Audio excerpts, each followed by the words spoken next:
Welcome back. Now inside of your info and settings area, you do have a link that says advanced settings, and we're going to click on that right now. And some may increase our viewership, and there are some things that you may want to test.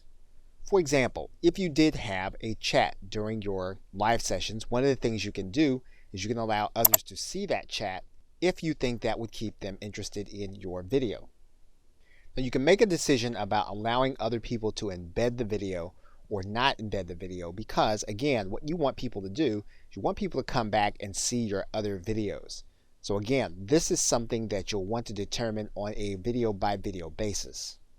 And in some cases, you may or may not want to make your video statistics available. Again, in some cases, knowing what these statistics are and being able to access them on the watch page will, in some cases, make some people want to watch and others not. So again, another thing that you'll want to monitor and decide and test.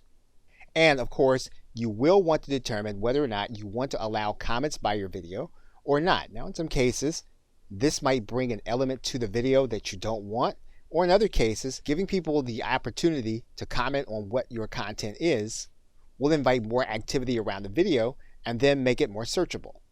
So again, all of these are things you're going to want to determine by video basis and test to see how they fit with your particular business model.